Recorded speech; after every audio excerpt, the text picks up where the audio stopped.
Hey there, everybody. Thank you for joining me for another episode of the Grow Rogue podcast. Today, I'm joined by Don Hammond. Don has been a sales and marketing leader. He's also been a CEO of a few different companies. He's been doing this for about 25 years. He's got a wealth of knowledge to share, not only on sales, but about organizing and integrating all of the different needs and important things in a business so that each department and each arm of the business is working in concert so that you can grow sustainably. So if you are interested in building a team, building a business that really has a growth mindset and has structure in place to actually grow sustainably, then this episode is definitely for you. Make sure to take some notes. It's really great takeaways. And if you are watching this on YouTube, be sure to like and subscribe to the channel. All right, let's go ahead and jump into the episode.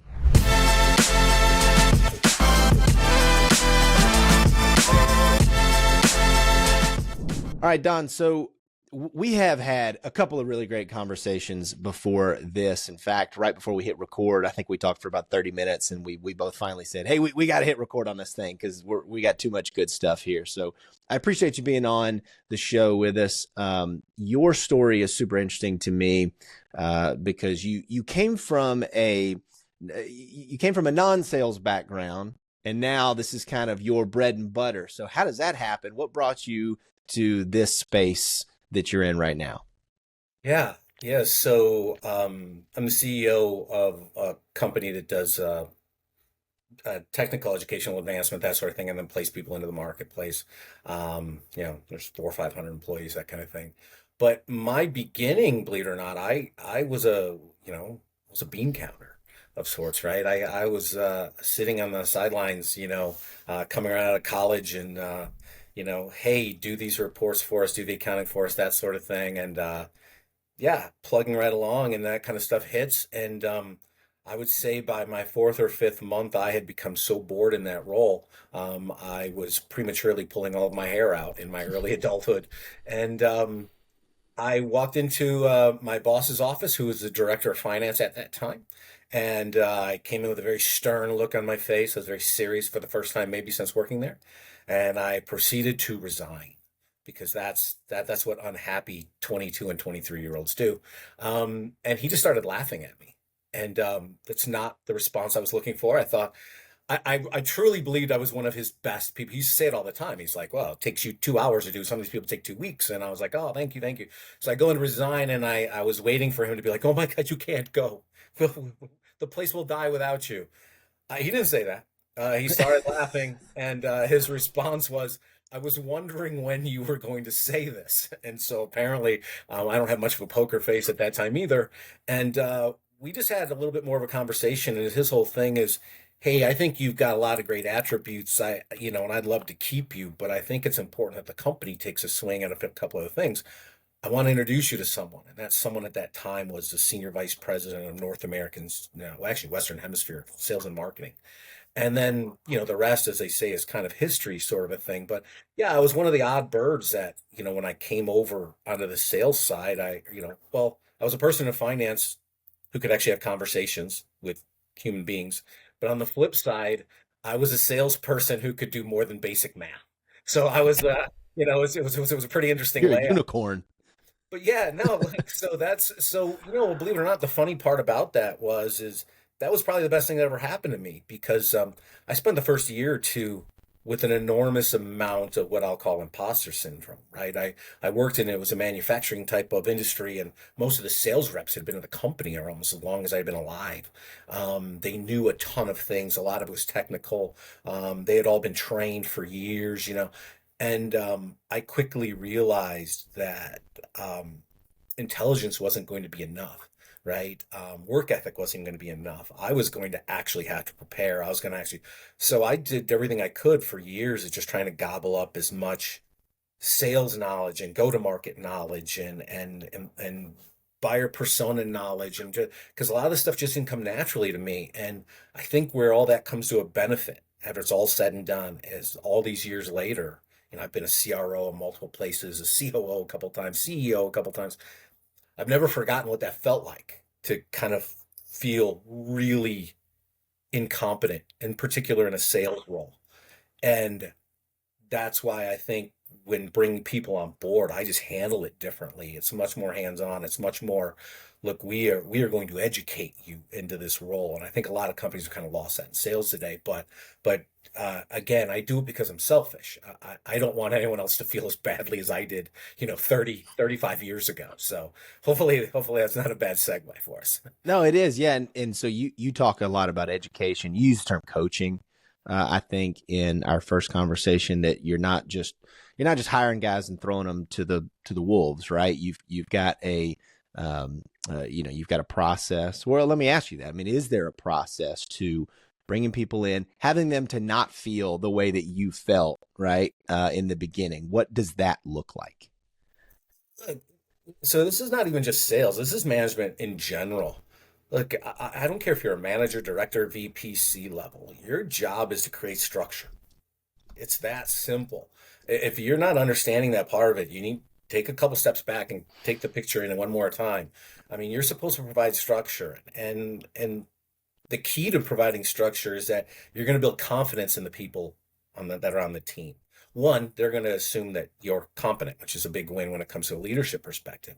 But two, the education that you're going to be delivering to them, whether it's you know, sales activity or closing or how to handle objections, all this kind of serious one-on-one stuff. It's one of those deals where all of a sudden you're building confidence in these guys, and they're building a bit of a chip on their shoulder, because after it's all said and done, the only thing worse than a lazy salesperson is a scared salesperson. And so I think in the big picture of things, when you want to lead people and you want to coach people, don't just tell them what to do. That's part of it. Then tell them why they need to do it, and how it benefits them and how it benefits the company. Give them the breakout of why this is necessary. So again, yeah, I always talk to people. I don't care about your activity numbers. I care about your activity ratios. And people go, "Oh, what's the difference?" I don't care how many calls you made or how many emails you sent. I don't care how many proposals you do. I don't care how many closes. I want to know what your percentage of all the emails you send out. How many appointments do you set? Of all the calls you make, how many appointments you set? All the appointments you set, how many proposals do you do? How many proposals Yep. you do? How many? What's your close rate? Once you show me what your ratios are, we know what we do and don't need to work on anymore, right? The rest of that's just raw numbers, and we don't really know what it means. And so but I think it's part of that, right? And I think understanding buyer personas. Look, you don't sell the CFO the same way you Yeah. sell to the COO, and just break it down for them. We cheat, right? We create cards, top 5 or 6 objections, and these are the 2 or 3 responses to him. Here's our top competitors. Here's what they do well. Here's what we do better. I don't want this. I always joke with people. My job is to make your job easier.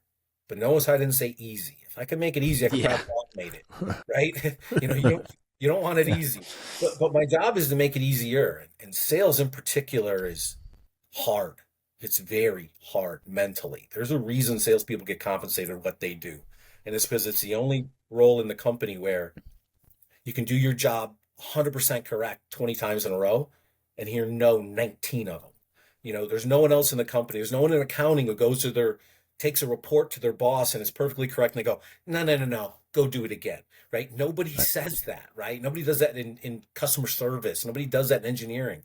And so there's a mindset where, to keep ramming your head into that wall every single day, you need to create a certain level of confidence and comfort on understanding what your ratios, what your numbers are, what work needs to be done in order to create the type of productivity you need. So that's it. I mean, you know, it's not that hard, but the due diligence to get it all completed is pretty difficult. So so much of that resonates with me.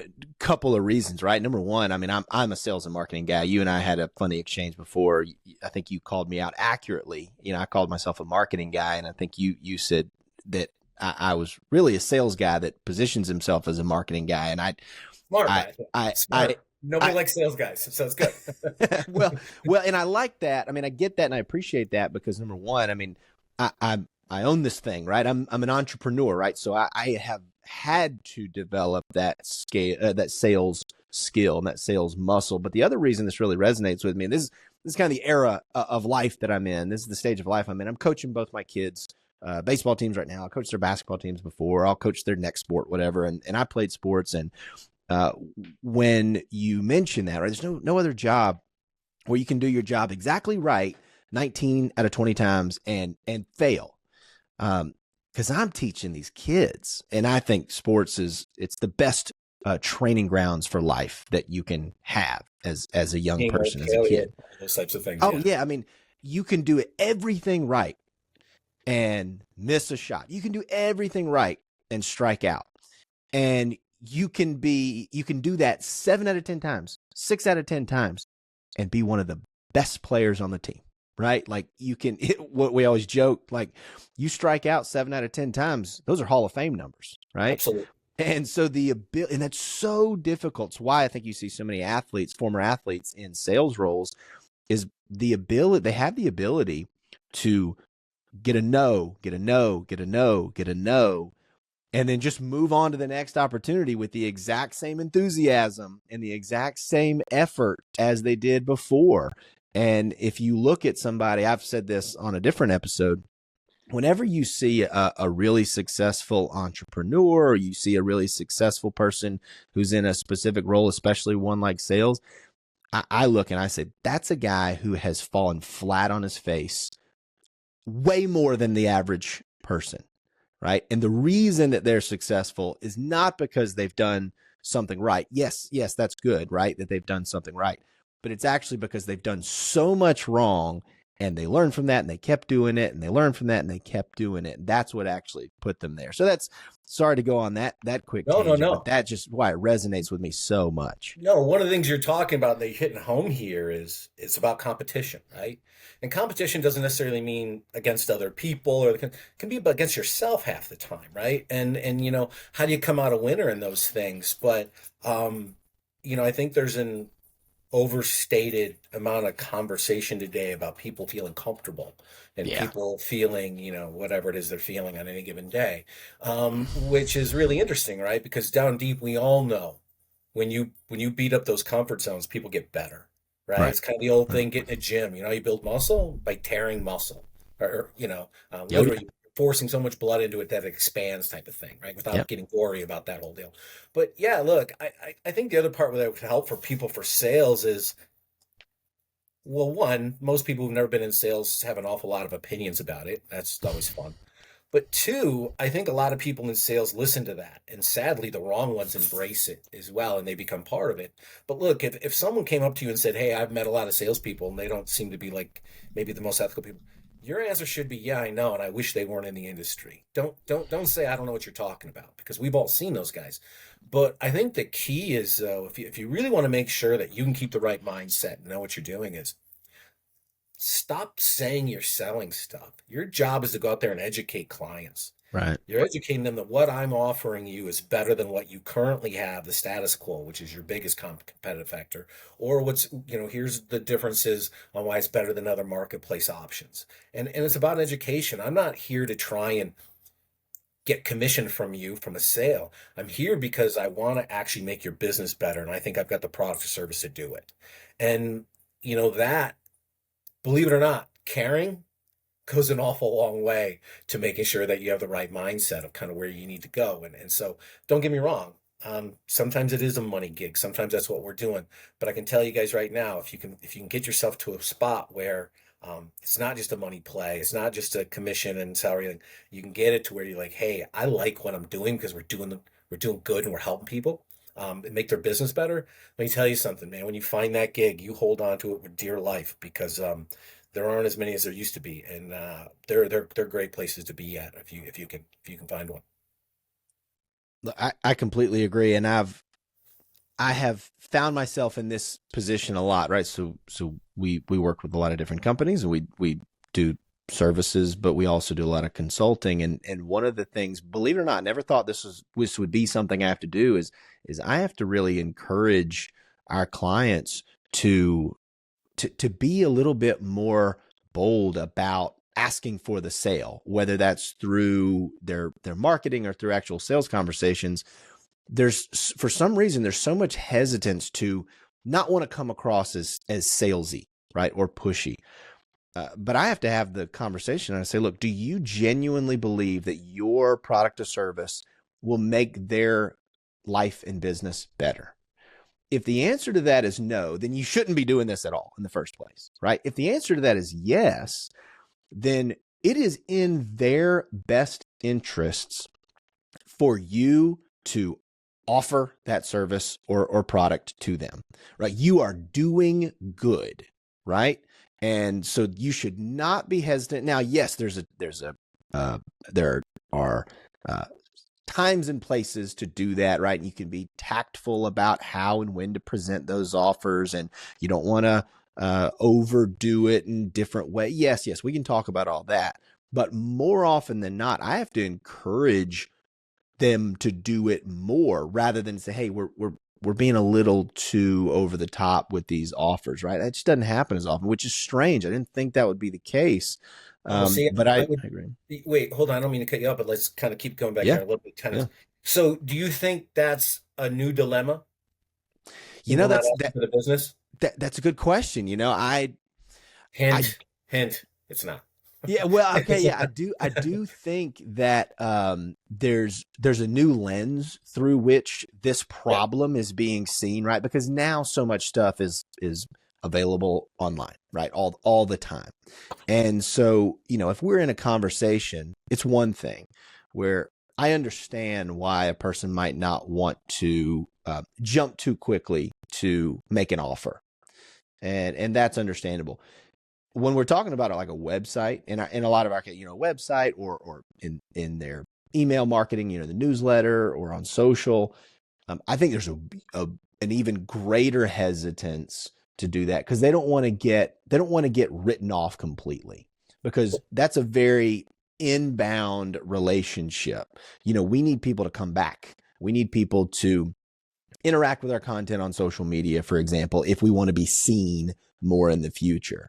So I think that is a forcing function that has caused people to not want to make the offer to present their product or service. But I'm right there with you. I don't think that's a new hesitance. I think that's something that's got a new face on it, and there's a new reason for people to be hesitant about it. But I'm curious to know what your experience has been with dealing with that amongst your team. no, look, this is a big topic, right? And it has been for as long as I've been around. And but look, I think there's two parallel things that are happening here, kind of simultaneously. And one is there's always been an issue with people asking for business. Now, I think there's a bunch of reasons behind that. Most of it, I think, has to do with self-preservation, right? If I don't ask for it, you can't tell me no. turns out, turns out, I Yeah. have a funnel with $100 million in it. But I once had a sales director who worked for me, and I walked in the door, and we stood once coming around to the end of every quarter, I would come in and I would sit down. I was a SVP of whatever at the time. That was before we had CROs. And we'd go through everyone's funnels, right? And this kid, Kevin, who was one of my directors, called me the personification of the destroyer of sales funnels. And the funny part is, like, it wasn't my intention. My basis is that if you've got a quota of X and you've got 20X in your funnel, it sounds like you've really got a good place for this next quarter. But the funny part is, if you haven't asked certain questions and you haven't received certain answers, a lot of these things shouldn't even be on there, right? Now we Right. can say it's 25%, 50%, 70%, 90%. But after it's all said and done, there was a tendency you could carve off about 75% of all the revenue on everyone's. And that wasn't just to be mean, it Right. was, Let's be real. we want you to keep putting yourself through this, right? And every single quarter you keep thinking, I've got a great opportunity here to blow up my quota, or this month, or whatever the case may be. And then here you are, tail between your legs, coming back in, and you took another beat down, right? So my big thing is, I'm a big believer of let's talk truths, right? Not my truth, not your truth, The statistical truth. actual truths, right? And I think that's where a lot of this stuff comes in today, where this is the second parallel in society and in business. We've made it out to be that any level of aggression, or what someone deems as aggressive, as being just god awful, right? It's impossible to deal with, as toxic. You hear all these things, whatever. And we replace that with toxic, emotionally questionable levels of passive aggression. And so this whole idea of how can I keep reaching out to you 14 times with getting the business without asking for the business again, you know, there's something to be said about that. And I think what we're finding, though, society-wise, is that people are looking back right now and going, "We need some direction again." Right? Remember, directness and direction, it's the same root, right? Mm. And so there's a tendency that if you're passive all the time, you kind of become rudderless, Right. and especially in the sales environment. And so again, I think the big thing is when I talk about when you create structure, we're talking about creating confidence because we're talking about creating competence. And then from there, I don't have to worry about you being scared, right? I don't have to worry about, I think I made a comment to you right at the beginning here. The only thing worse than a lazy salesperson is a scared salesperson. Like I've come into multiple organizations and done 2 turnarounds before.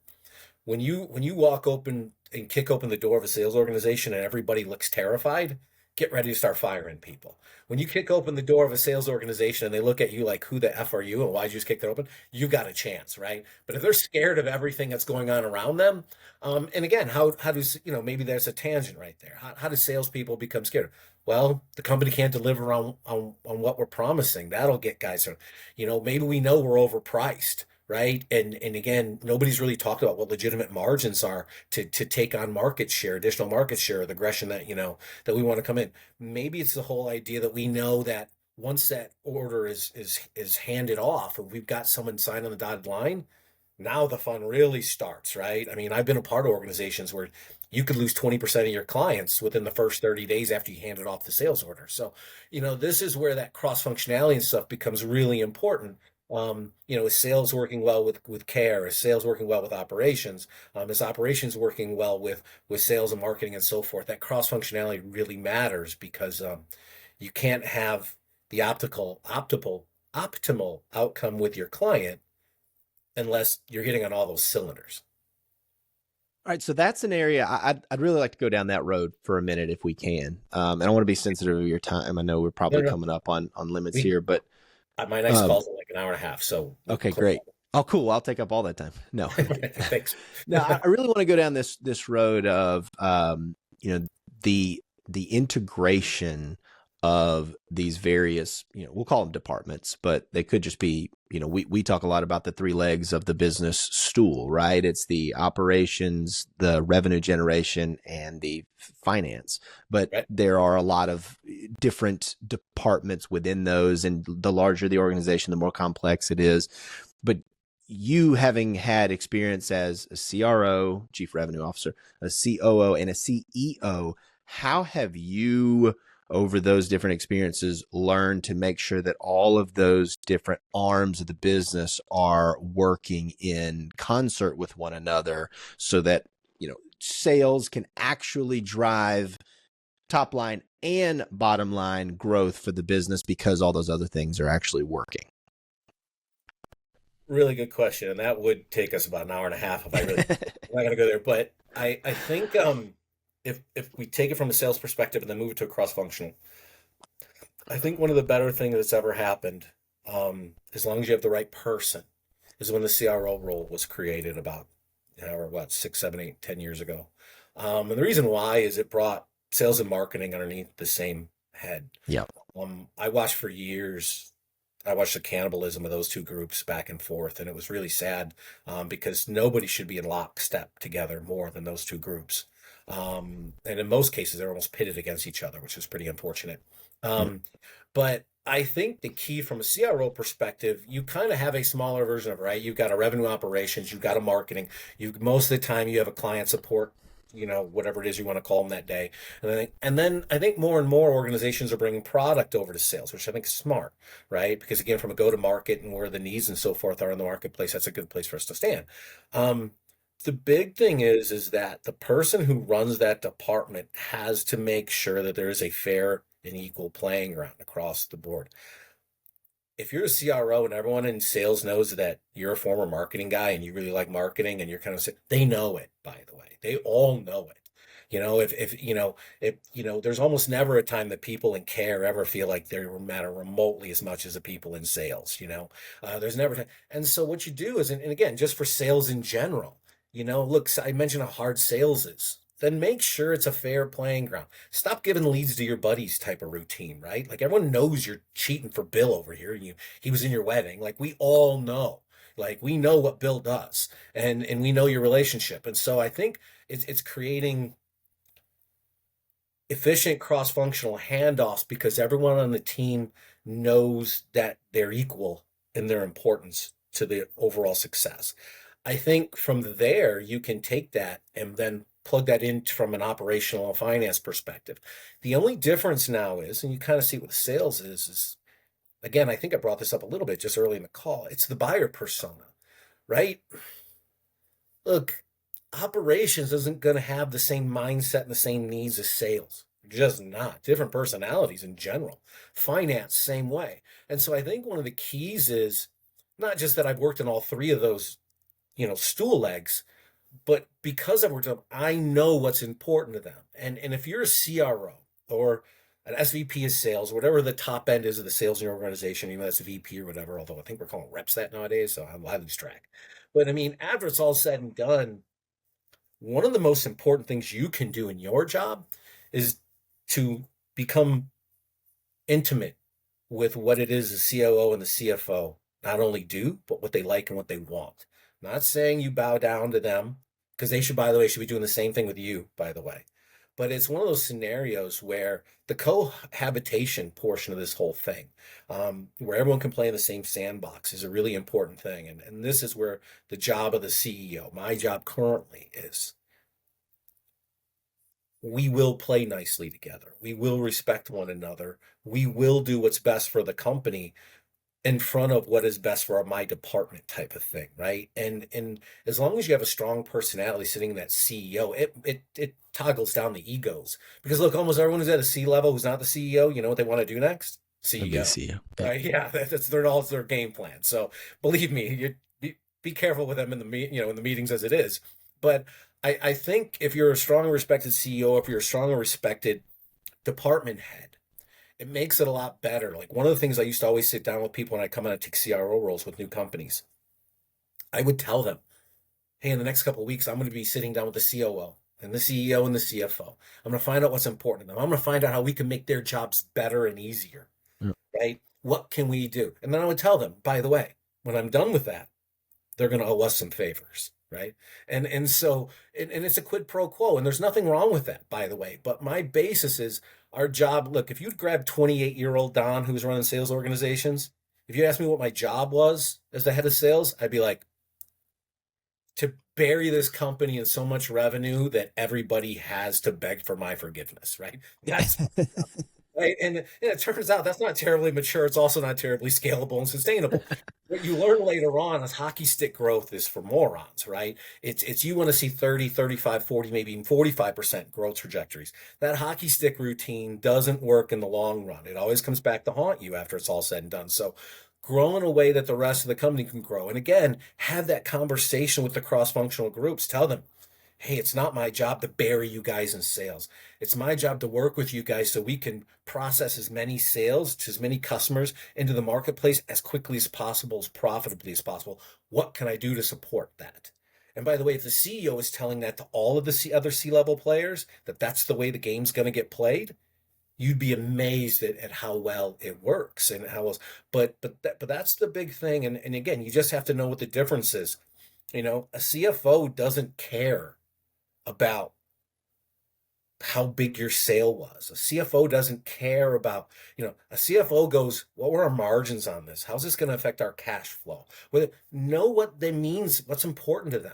Operations doesn't necessarily care what the cash flow is. They want to know how many individual orders are actually coming in, right? I'm talking about widgets right now, not Oh so yeah. much Yeah. gas and that sort of thing.